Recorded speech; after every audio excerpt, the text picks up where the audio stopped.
প্রিয় দিনী ভাই এবং বোনেরা, আজকে আমি আপনাদেরকে শিখিয়ে দেব, আপনাদের শত্রুরা যদি আপনাদেরকে বারবার তাবিজ কবজ কুফরি কালাম করে আর আপনারা কবিরাজের কাছে গিয়ে সেই কুফরি কালাম তাবিজ কবজকে নষ্ট করেন, তারপরে আবার করে ফেলে আবার নষ্ট করেন, আবার করে ফেলে আবার আপনারা গিয়ে এগুলা কাটেন, কিন্তু উপকার পাচ্ছেন না।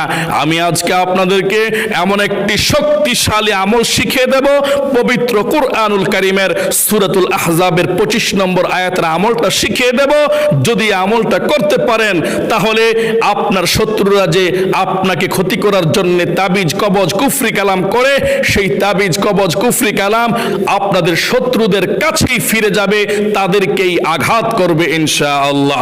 প্রিয় দিনী ভাই এবং বোনেরা, এই শক্তিশালী আমলটা শিখতে হলে আপনারা আমার সঙ্গেই থাকুন। আপনাদেরকে আমি খুব সহজেই ভেঙে ভেঙে এই শক্তিশালী আমলটা কিভাবে করবেন, কতদিন করবেন ইনশাআল্লাহ শিখে দেব ইনশাআল্লাহ। প্রিয় দিনী ভাই এবং বোনেরা, আপনাদেরকে আমি তার পূর্বে একটি কথা বলছি, একজন যে আরেকজনকে নষ্ট করার জন্যে তাবিজ কবজ করে তিনটি কারণে করে থাকে। কারণ হচ্ছে তিনটি। একটি হচ্ছে শত্রুতামি করে তাবিজ কবজ কুফরি কালাম করে, 2 নাম্বার হচ্ছে হিংসার বশবর্তী হয়ে কুফরি কালাম তাবিজ কবজ করে থাকে, 3 নাম্বার হচ্ছে লোভে একজন আরেকজনকে এই তাবিজ কবজ কুফরি কালাম করে থাকে। এই তাবিজ কবজ কুফরি কালাম যেই কবিরাজে করে, যে কবিরাজের কাছে যে করতে যায়, এই দুই ব্যক্তি, কি বলেছি, যে কবিরাজ করে এবং যে কবিরাজের কাছে করতে যায়, এই দুই ব্যক্তি ইসলাম থেকে বের হয়ে যায়। কারণ তার ইসলামের মধ্যে আর স্থান থাকে না, ঈমানটাই তার চলে যায়। কারণ আল্লাহ পাকের সৃষ্টি মানুষকে সে নষ্ট করার জন্যে তাবিজ কবজ করে কষ্ট দেয়। এই জন্যে যে ব্যক্তি মানুষের ক্ষতি করবে, কুফরি কালাম করবে, তারও ঈমান থাকে না সে জাদুঘরের, এবং তার কাছে যে যায় সে ব্যক্তিরও ঈমান থাকে না, ইসলাম থেকে সে ব্যক্তি বের হয়ে যায়। তাই এই কাজগুলো হচ্ছে ঘৃণিত কাজ। আমার শত্রুরা আমাদেরকে নিস্তেজ করার জন্যে, ক্ষতি করার জন্যে, দুর্বল করার জন্যে, আমাদেরকে সবসময় অসুস্থ রাখার জন্যে, আমাদেরকে গরিব বানানোর জন্যে, আমাদেরকে একদম নিঃশেষ করে দেওয়ার জন্যে, ধ্বংস করে দেওয়ার জন্যে এই তাবিজ কবজ কুফরি কালামগুলো করে থাকে। আজকের আমলটা আমার সেই সমস্ত ভাই বোনদের জন্যে যাদেরকে বারবার শুধু তাবিজ কবজ করে।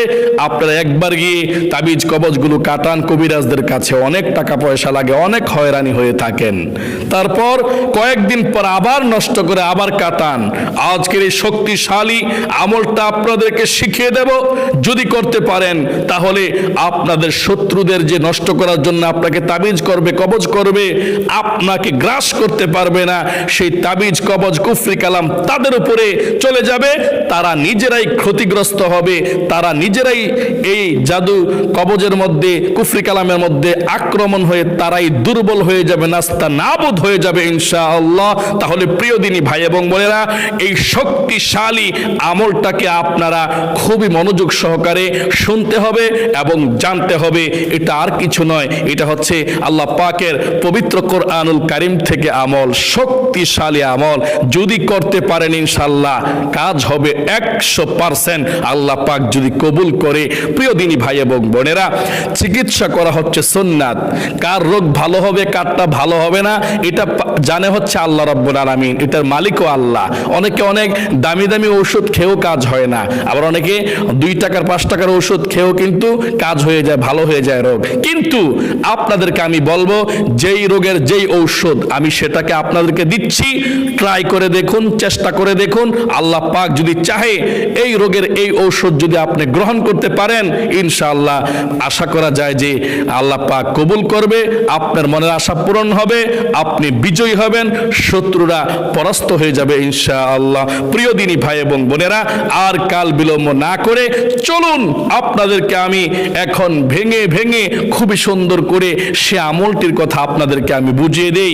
আমলটি করার পূর্বে আপনাদেরকে জানতে হবে একটি পবিত্র কোরআনুল কারীমের আয়াত, আর সেই আয়াতটা হচ্ছে সূরা সূরাতুল আহজাবের 25 নম্বর আয়াত। প্রিয় দিনী ভাই এবং বোনেরা, চলুন তাহলে আমরা একটিবার সূরাতুল আহজাবের 25 নম্বর আয়াতটা তেলাওয়াত করি, তারপর আমরা আপনাদেরকে আমলটার কথা বলে দেব। তারপরে আমলটা বলে দেওয়ার পরে আমরা আবার 3 বার শব্দে শব্দে এই আয়াতটাকে শিখে ফেলবো সহি শুদ্ধ করে, তাহলে আপনারা সকলেই আমলটা করতে পারবেন ইনশাআল্লাহ। চলুন আমরা একবার এখন শুনবো সেই সূরাতুল আহজাবের আয়াতটা। أعوذ بالله من الشيطان الرجيم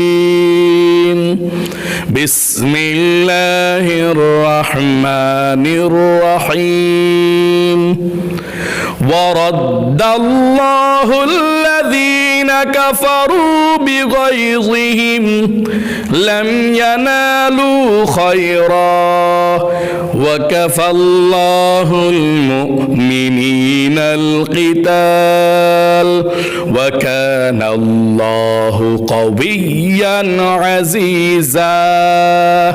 প্রিয় দিনী ভাই এবং বোনেরা, এই আয়াতটাই আপনারা যারা মুখস্থ পারেন না সহি শুদ্ধ আমার সঙ্গে করে তারপরে আপনারা নিজে নিজে দেখে দেখেও কোরআনটাকে পড়তে পারবেন, কিংবা মোবাইলের মধ্যে কোরআনটার পৃষ্ঠাটার ছবিটা উঠিয়ে আপনি তখন দেখে দেখে পড়তে পারবেন, কোনো সমস্যা নেই।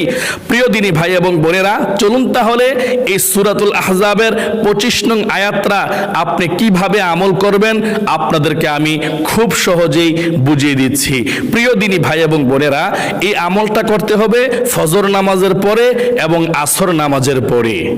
ফজর নামাজের পরে আপনি ফজর নামাজটা আদায় করার পর নামাজের জায়নামাজের মধ্যে বসে আপনি 11 বার এই আয়াতটাকে তেলাওয়াত করতে হবে। 11 বার তেলাওয়াত করে 11 বার আপনি আপনার শরীরের মধ্যে দম করে শরীরটাকে আপনি মুছতে হবে, হাত বোলাইতে হবে শরীরটার উপরে। এভাবে মনে করেন যে আমি একবার পাঠ করলাম বিসমিল্লাহির রহমানির রহিম বলে আমি একবার পাঠ করলাম, ওয়ারাদাল্লাহুল্লাযীনা কাফারু বিগাইযিহিম লাম ইয়ানালু খায়রা ওয়া কাফাল্লাহুল মুমিনিনাল কিতাল ওয়া কানাল্লাহু কাওয়িয়্যান আজিজা। পাঠ করার পর আপনি হাতের মধ্যে ফু দিবেন, ফু দিয়ে আপনি পুরোটা শরীর এভাবে যতটুকু হাতগুলো যায় আপনি মুছবেন। এভাবে একবার পাঠ করার পরে একবার মুছবেন শরীরটা, 2 বার পাঠ করার পরে আবার দ্বিতীয়বার আবার ফু দিয়ে আবার মুছবেন, 3 বার পাঠ করার পরে 3 বার হাতের মধ্যে ফু দিয়ে আপনি আবার শরীরটা মুছবেন। এভাবে 11 বার পাঠ করবেন, 11 বারই হাতের মধ্যে ফু দিয়ে পুরোটা শরীর মুছবেন। তারপরে আমাদের শরীরে মোছা এবং দম করা আমাদের শেষ হয়ে গেল। তারপরে আপনি একটা গ্লাসের মধ্যে একটু পানি নেবেন, পানি নিয়ে এই আয়াতটাকে আপনারা 11 বার পাঠ করবেন। প্রত্যেকবার পাঠ করে করে আপনি একবার করে ফু দিবেন। মনে করেন যে একবার আমি পাঠ করলাম, ওয়ারাদাল্লাহুল্লাযীনা কাফারু বিগাইযিহিম লাম ইয়ানালু খায়রা ওয়া কাফাল্লাহুল মুমিনিনাল কিতাল ওয়া কানাল্লাহু কাওয়িয়্যান আজিজা। পাঠ করার পর আপনি গ্লাসের মধ্যে একটু ফু দিবেন, ফু দেওয়ার পর আবার পাঠ করবেন, আবার পাঠ করে আবার ফু দিবেন, আবার পাঠ করে আবার ফু দিবেন। এভাবে 11 বার পর্যন্ত পাঠ করবেন, 11টা ফু হবে। এই পানিটা আপনি এখানেই সঙ্গে সঙ্গে আপনি পান করে ফেলবেন। এভাবে আপনি এই আমলটা আসর নামাজের পরে ঠিক একই রকম সিস্টেমে আপনি আমলটা করবেন। ফজর নামাজের পরে যেভাবে করছেন ঠিক আসর নামাজের পরেও ঠিক এভাবে আপনি ফজর নামাজের মতো আমলটা করবেন। অর্থাৎ আসর নামাজ আদায় করার পর নামাজের জায়নামাজের মধ্যে বসে আপনি 11 বার এই আয়াতটাকে পাঠ করবেন। 11 বার পাঠ করে প্রত্যেকবার পাঠ করার পর হাতের মধ্যে ফু দিয়ে শরীরটাকে মুছবেন, শরীরের মধ্যে দম করবেন। এভাবে আপনি 11 বার পাঠ করে 11 বারই মুছতে হবে, শরীরটা দম করতে হবে। তারপরে আপনি একটু পানি নিয়ে আবার 11 বার পাঠ করবেন। প্রত্যেকবার পাঠ করার শেষে আপনি একটা করে পানির মধ্যে ফু দিতে হবে।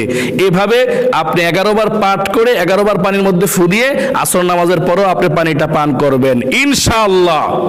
শুধুমাত্র 21 দিন অথবা আপনার ইচ্ছা 25 দিন যদি আমলটা করতে পারেন, আমি কথা দিচ্ছি আল্লাহ পাকের কোরআনুল কারীমের শক্তিতে আল্লাহ পাক যদি চাহে তাহলে এই জাদু, এই কবজ, এই কুফরি কালাম আপনাকে কিচ্ছুই করতে পারবে না।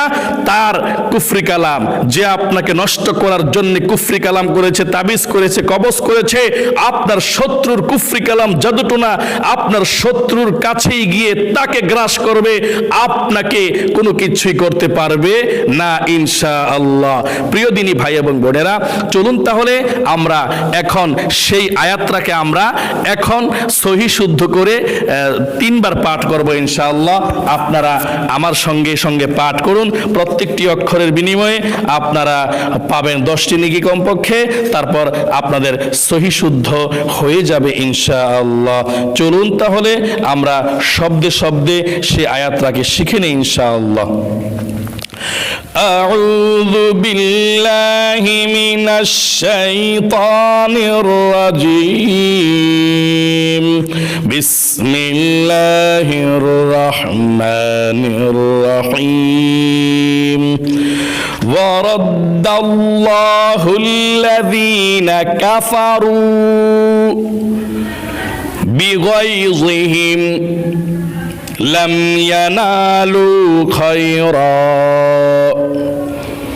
وكفى الله المؤمنين القتال وكان الله قويا عزيزا।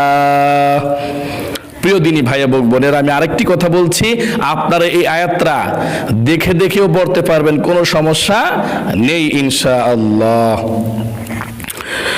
বিসমিল্লাহির রহমানির রহিম। প্রত্যেকবার পড়ার শুরুতে বিসমিল্লাহির রহমানির রহিম পাঠ করবেন।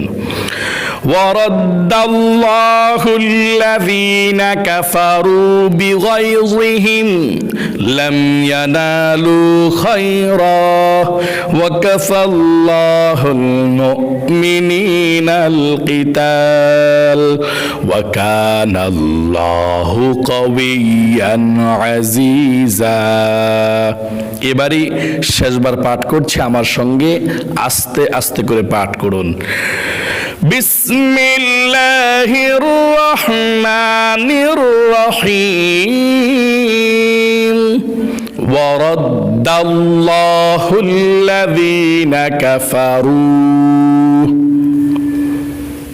বিগাইযিহিম লাম ইয়ানালু খায়রা وكفى الله المؤمنين القتال وكان الله قويا عزيزا। প্রিয় দিনী ভাই এবং বোনেরা, আশা করি আপনারা আমার সঙ্গে পড়তে পেরেছেন সহি শুদ্ধ করে। ঠিক এভাবে আপনারা পাঠ করবেন, দেখে দেখে পাঠ করতে পারেন বা মুখস্থ করে আপনারা এই আয়াতটা পাঠ করতে পারেন, আমল করতে পারেন। আপনাদেরকে আমলের কথাগুলো বলে থাকি, কোন রোগের কোন চিকিৎসা, ভালো হওয়া না হওয়া সেটা হচ্ছে আপনার ভাগ্য, তকদির। অনেকে আছেন ঔষধ খাওয়ার পরেও কিন্তু ভালো হয় না, আল্লাহ পাক চায় না ভালো তার, কিন্তু চিকিৎসা করতে হবে। আপনার যদি অসুস্থ আপনি হয়ে যান, এই দেহের শরীরের কোনো সমস্যা হয়, মানে হসপিটাল থেকে ওষুধ খেতে হবে, কিন্তু আপনার এটা হচ্ছে সুন্নাহ। ডাক্তারের অসুস্থ হলে ডাক্তারের কাছে যেতে হবে। আর যদি নষ্ট, জিনের আসর, বান, কবিরাজি, জাদু টোনা, কুফরি কালাম করে ডাক্তারের কাছে ওষুধ খাইলেও জীবনে আপনার কাজ হবে না। আপনার যেতে হবে ভালো কবিরাজের কাছে, কিংবা আপনার কোরআনুল কারীমের মধ্যে যে আয়াতগুলো আছে এগুলো আমল করে আপনার জীবনটাকে আপনি কাটাতে হবে। এছাড়া অন্য কোনো অপশন নেই।